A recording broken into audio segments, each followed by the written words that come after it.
అది మహాదరిద్రం, మహా ఘోరం అసలు.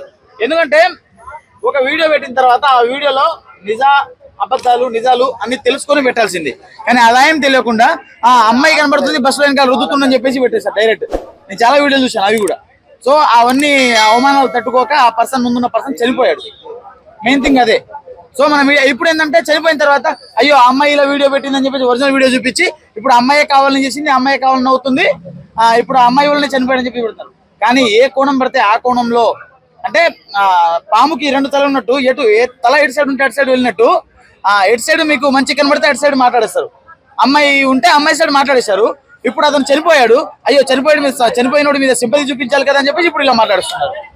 అది చాలా గలీజ్ మాట, గలీజ్ పని, చేసే పని చాలా గలీజ్ పని. మధ్యకాలంలో చూస్తున్నట్టయితే ఇప్పుడు బస్ లో కానీ లేదంటే రోడ్డు మీద కానీ మెట్రో దగ్గర అలా రీల్స్ చేస్తూనే ఉన్నారు. సో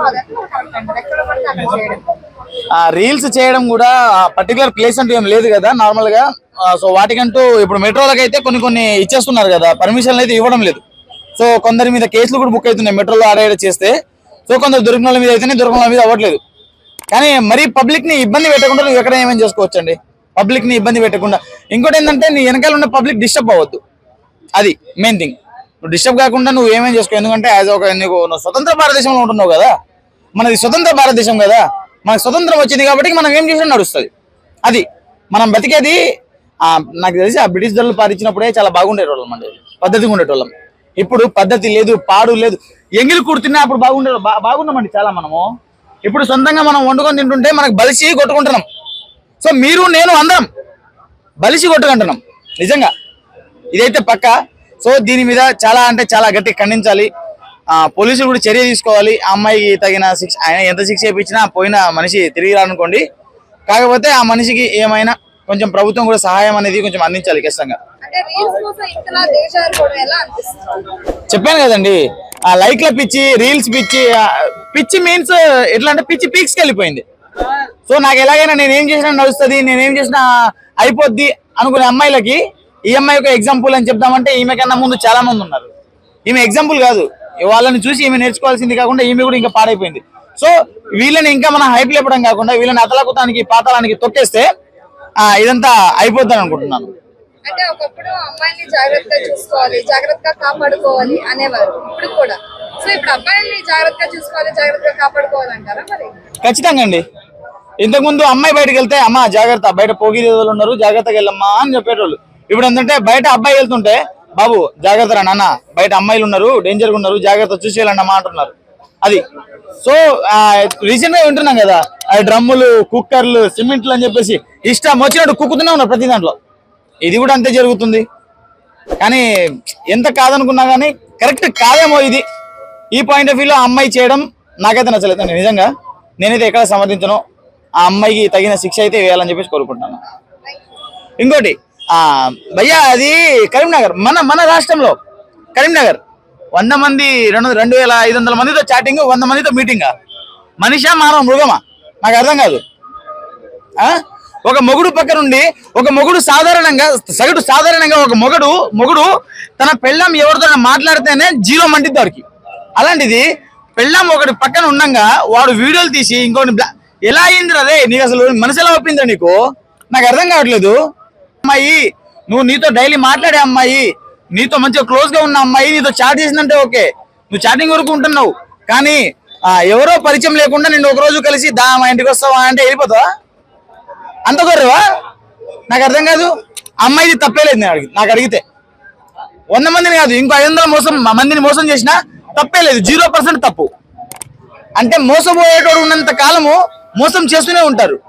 నువ్వే కరెక్ట్ ఉండుంటే వెళ్ళిన నువ్వు ఒక్కడివే నువ్వే కరెక్ట్ ఉండుంటే ఇవాళ ఇంత జరిగేది కాదు. అది సో ఆ ఒక్క అబ్బాయి ఎవడో వాడికి ఏదో డౌట్ వచ్చి కంప్లైంట్ పెట్టాడు, మిగిలిన 99 మంది ఏం పీకారు బ్రో? నాకు అర్థం కాదు. 100 మంది పైగా వెళ్ళడం అమ్మాయి ఎలా బ్రో, ఎలా పాసిబుల్ అయింది బ్రో? ఆవిడకైనా వీళ్ళకైనా ఆ మొగుడికి వాడికి ఎట్లా తట్టుకోబుద్ధి అయింది? ఫస్ట్ అమ్మాయి ఇష్టపడ్డ వ్యక్తి పక్కనోడితో ఎవరితో కలిసి నడిస్తేనే మండిది బ్రో. బ్రేకప్ అయిన గర్ల్ ఫ్రెండ్ ఎవరితో పెళ్లి చేసుకుంటుంటే ఇక్కడ వాడు సూసైడ్ చేసుకొని చేస్తారు, లేకుంటే మందుకు బానిసే చేస్తారు. అట్లాంటి వాళ్ళు ఉన్నాగా సొంత పిల్లని పక్కన దగ్గర కూర్చోబెట్టబుద్ది అంటే, నేను ఇంకా వల్గర్గా చెప్పలేను, సొంత పిల్లని వేరే వాడి దగ్గర ఎలా కూర్చోబెట్టబుద్ది నీకు?